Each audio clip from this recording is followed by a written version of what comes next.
Hello there, welcome to the Advanced Algorithm course, and in this tutorial we're going to discuss the gold mine problem.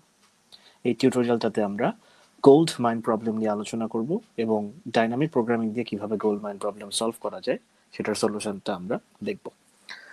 So at first let us discuss the problem statement of the gold mine problem.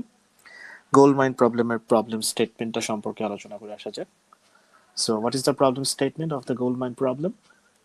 So given a two-dimensional gold mine of R into C dimensions, each cell in this mine contains a positive integer, which is the amount of gold in any units. The units can be in tons, kg, etc. Initially, the miner is at the first column, but can be at any row. He can move only right or right up or right down from the current cell. That is, the miner can move to the cell that is diagonally up towards the right, or straight to the right, or diagonally down towards the right. We have to find out the maximum amount of gold the miner can collect, and also we will trace out the path or paths that will lead the miner to collect the maximum amount of gold or any resource. So this is the problem statement of the gold mine problem.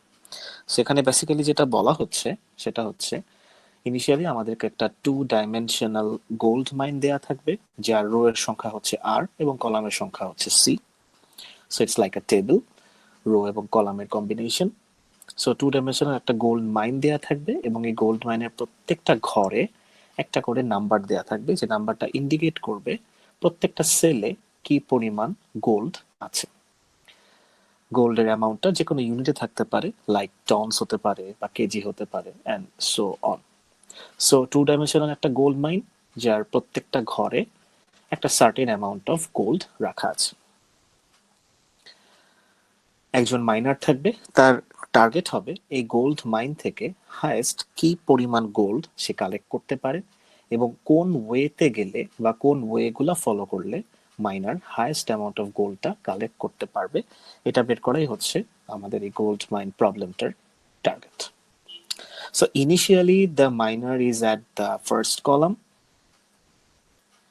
Initially miner first column এর যে কোনো একটা ঘর থেকে তার যাত্রা শুরু করতে পারবে এবং তার ডেস্টিনেশন হবে টুয়ার্ডস দ্য রাইট, অর্থাৎ যে কোনো একটা সেল থেকে সে শুধুমাত্র ডান দিকে যেতে পারবে। এবং একটা সেল থেকে সে কোন কোন ঘরে যেতে পারবে, যে কোনো একটা ঘর থেকে সে ডায়াগোনালি রাইটে উপরে যে ঘরটা রাখা আছে সেখানে যেতে পারে, অথবা সে যে কোনো একটা ঘর থেকে ঠিক তার ডানে যে ঘরটা রাখা আছে স্ট্রেট টু দ্য রাইট সেই ঘরটাতে যেতে পারে, অথবা একটা ঘর থেকে ডায়াগোনালি ডাউনওয়ার্ডস রাইট সাইডে যে ঘরটা রাখা আছে সে সেই ঘরটাতে যেতে পারে। সো মাইনারের যাত্রা যেহেতু শুরু হবে at the first column, so first কলামের যে কোনো ঘর থেকেই যে মাইনার আছে সে যাত্রা শুরু করতে পারে। সো ফার্স্ট কলামের ফার্স্ট রো থেকে সে যাত্রা শুরু করতে পারে, ফার্স্ট কলামের সেকেন্ড রো থেকেও সে যাত্রা শুরু করতে পারে, ফার্স্ট কলামের থার্ড রো থেকেও সে যাত্রা শুরু করতে পারে, ইভেন ফার্স্ট কলামের ফোর্থ রো থেকেও সে যাত্রা শুরু করতে পারে। অর্থাৎ একটা কলামের আন্ডারে যতগুলো রো আছে সে যে কোনো একটা ঘর থেকেই তার যাত্রাটা শুরু করতে পারবে এবং তার ডেস্টিনেশন হবে অলওয়েজ টুয়ার্ডস দ্য রাইট। সে কখনোই লেফটের দিকে ব্যাক আসতে পারবে না। অলরাইট, সো পার্টিকুলারলি আমরা যদি এক্সাম্পল দেখি, অর্থাৎ একটা ঘর থেকে সে কোন কোন ঘরে যেতে পারবে, সো এখানে কিছু ম্যাথমেটিক্যাল টার্মের মাধ্যমে জিনিসটাকে প্রকাশ করা হয়েছে। অর্থাৎ একটা সেল, আমি সাপোজ দুইটা কন্ট্রোল ভ্যারিয়েবল দিলাম, একটা আই এবং একটা জে। আই দিয়ে কন্ট্রোল করছি আমি রোকে এবং জে দিয়ে কন্ট্রোল করছি কলামকে। So cell i of j এটা যদি একটা পার্টিকুলার ঘর হয়, আমাদের যে মাইনটা দেয়া আছে সে মাইনটার, সেই সেলটা থেকে সে কোন কোন সেলে যেতে পারবে, সেল আই জে থেকে যাওয়া যাবে হচ্ছে cell I J plus one, এই একটা সেল যেটা হচ্ছে স্ট্রেট টুয়ার্ডস দ্য রাইট, অর্থাৎ একটা ঘরের ঠিক তার ডান দিকে যে ঘরটা আছে সেই ঘরটা। Cell I minus one J plus one, অর্থাৎ একটা সেল থেকে আমি diagonally up towards the right সেলে যেতে পারবো, অর্থাৎ একটা সেলের ডায়াগোনাল বরাবর রাইট সাইডের উপরের দিকে যে ঘরটা সেটাই হচ্ছে sell I-1 J+1 and lastly sell I+1 J+1 হচ্ছে একটা সেলের diagonally down towards the right সাইডে যে সেলটা আছে সেটা, অর্থাৎ একটা সেল থেকে ডায়াগোনাল বরাবর নিচের দিকে রাইট সাইডে যে সেলটা রাখা আছে সেটাকেই বলা হচ্ছে সেল I+1 J+1। সো একটা পার্টিকুলার সেল আই জে, সেটা থেকে আমি কোন কোন ঘরে যেতে পারবো? Cell I J+1 or cell I-1 J+1 or cell I+1 J+1। So একটা সেল থেকে আমি এই 3 ধরনের সেলে যেতে পারবো, এছাড়া কোনো ধরনের সেলে আমার পক্ষে যাওয়া পসিবল না in terms of the gold mine problem. So these are the possible moves that are allowed in terms of the gold mine problem. Now let us see some examples. Suppose আমি যদি first কলামের second rho থেকে আমার যাত্রাটা শুরু করি, অর্থাৎ minor যদি তার যাত্রাটা শুরু করে, তাহলে সে কোন কোন ঘরে যেতে পারবে? দ্যাট ইজ ডায়াগোনাল বরাবর রাইট সাইডের উপরে যে সেলটা রাখা আছে সেটাতে, স্ট্রেইট ডান দিকে যে ঘরটা রাখা আছে সেই ঘরটাতে, অথবা ডায়াগোনাল বরাবর রাইট সাইডে নিচের দিকে যে ঘরটা রাখা আছে সেই ঘরটাতে। সো ফার্স্ট কলামের সেকেন্ড রো থেকে এই কয়েকটা ঘরে যাওয়া সম্ভব। আমাদের এই এক্সাম্পলটা বা আমরা এখানে যে মাইনটা নিয়েছি সেটা ডাইমেনশন হচ্ছে 4x3, অর্থাৎ 4টা রো এবং 3টা কলাম। সো এই এক্সাম্পলের পার্সপেক্টিভে ফার্স্ট কলামের সেকেন্ড রো থেকে আমি এই সমস্ত ঘরে যেতে পারি। Let's take a look at another example. Suppose first কলামের লাস্ট রো, এই ঘর থেকে আমি কোন কোন ঘরে যেতে পারি? সেটা হচ্ছে এই সেলটার ডায়াগোনাল বরাবর উপরের দিকে রাইট সাইডে যে সেলটা আছে সেটাতে, এবং এই সেলের বরাবর স্ট্রেইট রাইট সাইডে যে সেলটা আছে সেটাতে। So these are the possible or allowed moves in terms of the gold mine problem. All right.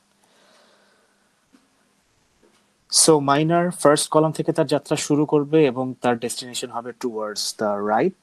So মাইনারের যাত্রাটা শেষ হবে হচ্ছে শেষ কলামের যে কোনো একটা ঘরে যে, এবং মাইনারের টার্গেট থাকবে সে ফার্স্ট কলাম থেকে যাত্রা শুরু করে শেষ কলামে যে যখন তার যাত্রাটা শেষ করছে, সে যে ঘরেই যাক না কেন সে যাতে highest amount of gold collect করতে পারে। এবং এখানকার প্রত্যেকটা যে ঘর আছে, প্রত্যেকটা ঘরে যে A B C D E F লেখা, এরা ইন্ডিকেট করছে প্রত্যেকটা ঘরের অ্যামাউন্ট অফ গোল্ড। অর্থাৎ ফার্স্ট কলাম ফার্স্ট রো এই ঘরটাতে A অ্যামাউন্ট অফ গোল্ড রাখা আছে, সেকেন্ড কলাম থার্ড রোতে H অ্যামাউন্ট অফ গোল্ড রাখা আছে, and so on. So this is the problem statement of the gold mine problem. First column থেকে মাইনারের যাত্রা শুরু হবে যে কোনো একটা রো থেকে, তার ডেস্টিনেশন হবে টুয়ার্ডস দ্য রাইট, শেষ কলামে যে কোনো একটা ঘরে যে তার যাত্রাটা শেষ হবে, এবং টার্গেট থাকবে যে কিভাবে highest amount of gold collect করা যায়। এই মাইনের প্রত্যেকটা ঘরে একটা পার্টিকুলার অ্যামাউন্ট অফ গোল্ড রাখা আছে, এবং আমাদের আরেকটা টার্গেট থাকবে যে কোন কোন পাথ, একটা পাথও হতে পারে বা একাধিক পাথও হতে পারে, কোন কোন পাথগুলো ফলো করলে মাইনার হাইয়েস্ট অ্যামাউন্ট অফ যে গোল্ডটা সে কালেক্ট করতে পারার কথা সেটা সে কালেক্ট করতে পারবে।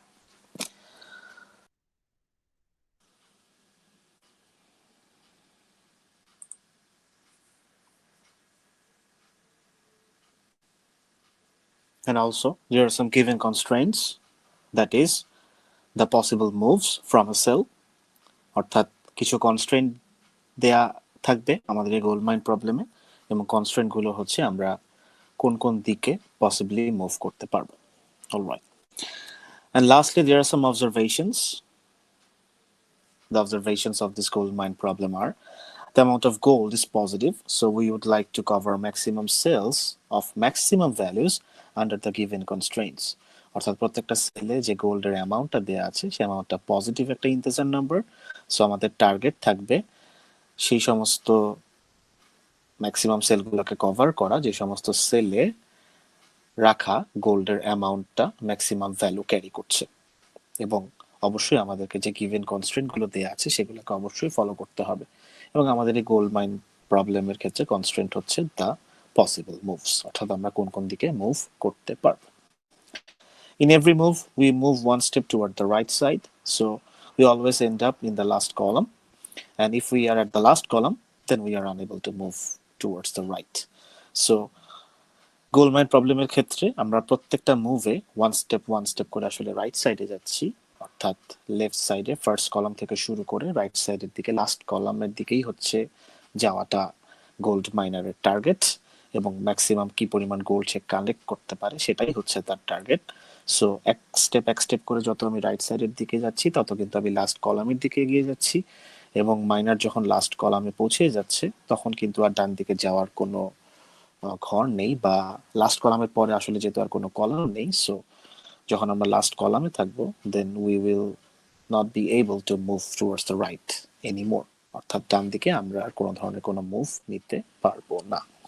And obviously we can't go backward, অর্থাৎ আমরা লেফট সাইডেও কোনো ধরনের কোনো মুভ অ্যালাউড না। And lastly, the maximum amount of gold that can be collected will be the sum amount of the gold of the cells comprising a particular path.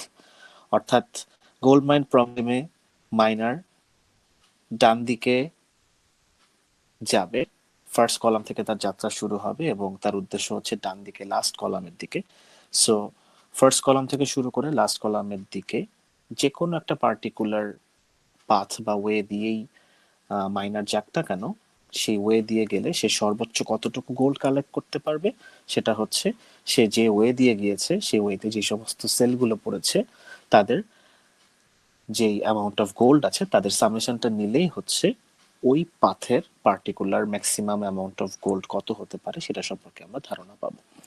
For example, suppose আমার মাইনারটা হচ্ছে first column first row, এই ঘরটা থেকে suppose second কলামের second রোতে গিয়েছে, দেন সে third কলামের first রোতে তার যাত্রা শেষ করেছে। সো তার যাত্রাটা হচ্ছে এই ঘরটা থেকে এই ঘরে, দেন এই ঘর থেকে লাস্টের এই ঘরে। সো এই পাথে the maximum amount of gold, সেটার অ্যামাউন্টটা কি হবে সেটা হচ্ছে a plus e plus c. অর্থাৎ সে যখন ফার্স্ট কলামের ফার্স্ট রো এই ঘরটা থেকে সে যখন সেকেন্ড কলাম সেকেন্ড রো এই ঘরটাতে আসলো, এই ঘরটাতে সে যখন আসবে তখন তার হাতে কি পরিমাণ গোল্ড আছে সেটা হচ্ছে যেই ঘর থেকে এসেছে এবং যেই ঘরে এসেছে এই দুইটা ঘরে রাখা গোল্ডের যোগফল। সো এ প্লাস ই। দেন এই ঘরটা থেকে যখন থার্ড কলাম ফার্স্ট রোতে সে তার যাত্রাটা শেষ করেছে, সো এই মোমেন্টে এসে তার হাতে কি পরিমাণ গোল্ড আছে সেটা হচ্ছে a plus e plus c. অর্থাৎ এই ঘরে তার হাতে গোল্ড ছিল এ প্লাস ই, যখন সে লাস্টের এই ঘরটাতে এসে তার যাত্রাটা শেষ করছে তখন তার হাতে গোল্ডের বা তার কালেক্টেড অ্যামাউন্ট অফ গোল্ড হচ্ছে a plus e plus C. So যে কোনো একটা পার্টিকুলার পাথে সে ম্যাক্সিমাম কতটুকু গোল্ড কালেক্ট করছে সেই ভ্যালুটা আমরা কিভাবে পাবো, সেই পাথের মধ্যে যে সেলগুলো পড়েছে সেই সেলে রাখা গোল্ডের অ্যামাউন্ট গুলাকে নিয়ে যোগ করলেই আমরা হচ্ছে সেই পাথের ম্যাক্সিমাম অ্যামাউন্ট অফ গোল্ডের ভ্যালুটা পেয়ে যাব।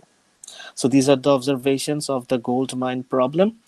In the next tutorial, we are going to see how we can solve the gold mine problem. That is how we can count or calculate the maximum amount of gold that can be connected from a given mine using the dynamic programming approach. So dynamic programming approach follow করে কিভাবে gold mine প্রবলেমটা solve করা যায় সেটা সম্পর্কে আমরা next টিউটোরিয়ালটাতে দেখব। So see you in the next tutorial, and if you have any sort of query, kindly provide them in the comment section of this video. Thank you.